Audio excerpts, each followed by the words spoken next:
Ô Celson, queria repercutir agora um outro tema aqui com você. Até agora tivemos apenas 3 resultados, né, dessa temporada de balanços aí, divulgados, mas foram números até fortes, né, das empresas. Você acha que essa temporada aí de resultados vai acabar surpreendendo a gente? Você acha que os números devem vir melhores até do que o esperado? Quais são os setores ou empresas que você está aí com uma expectativa bem positiva?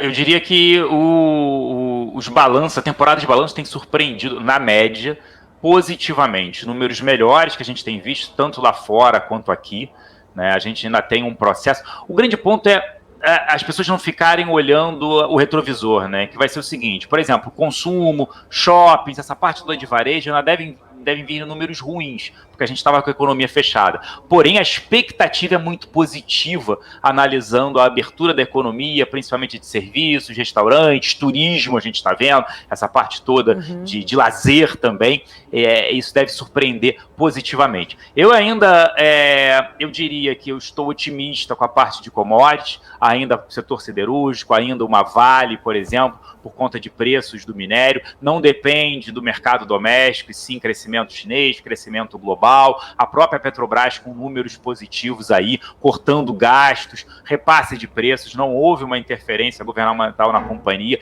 Então, eu ainda diria, olhando a foto ainda do segundo trimestre, principalmente setores ligados à exportação, setor agro também se beneficiando desse segmento. E aí, olhando para o mercado doméstico, a gente teve problema da interferência, o setor elétrico sofreu por conta do aumento da taxação, empresas boas pagadoras, né, de dividendos, mesmo bancos tendem a apresentar um resultado melhor, analisando para frente esse segmento, mas eu olharia como os principais setores analisando a economia, né, não olhando a foto dos resultados do segundo trimestre, mas voltados para o mercado doméstico. E aí, shoppings, varejo, a parte de consumo tende a se beneficiar olhando aí o médio prazo, não com o resultado do segundo TRI, mas olhando para frente, eu diria. O resultado do segundo TRI, principalmente commodities.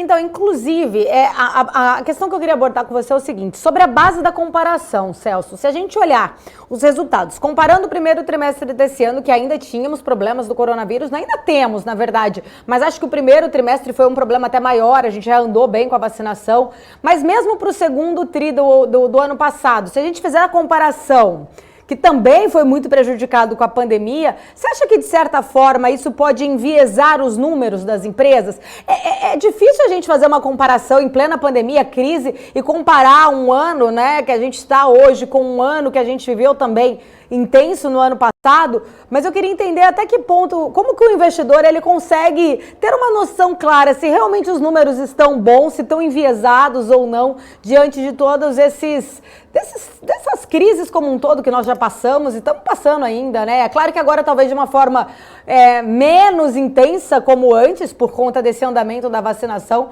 mas de certa forma ainda muito atingida pela pandemia, né?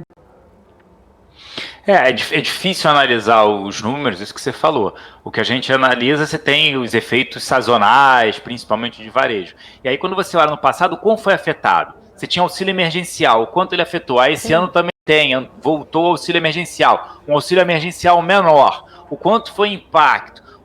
Quais setores são beneficiados novamente com a reabertura? Quais estavam abertos? Quais empresas foram para utilizar a tecnologia e apresentar um crescimento? Então, olhar essa foto, eu diria, é muito complicado. Se é complicado para o analista que está ali fazendo isso quase que 24 horas por dia, 7 dias na semana, imagina para alguém que trabalha e de vez em quando estuda ações, olha mercado para investimentos. Então, é bastante complicado.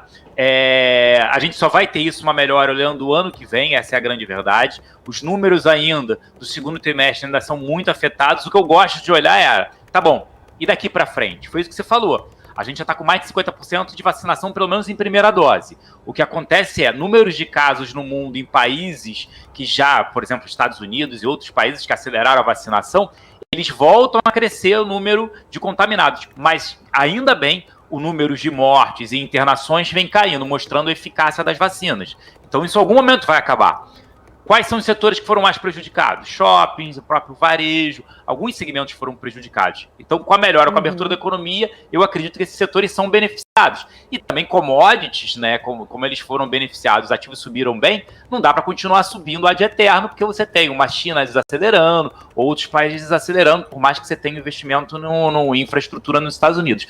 Então, eu prefiro estou otimista com o cenário doméstico, acredito na aprovação de reformas, então olhar para ativos do mercado doméstico mais do que ativos que se beneficiam do exterior, até porque o exterior andou bem, né? A gente viu lá S&P, Dow, renovando máximas históricas e o Bovespa ainda está ali, para máxima histórica tem que voltar para 130 mil pontos, e isso eu acho que vai acontecer em breve, né? E diria que a gente tende a superar esse ano essa máxima histórica e muito mais para um patamar de 140 mil pontos ainda esse ano.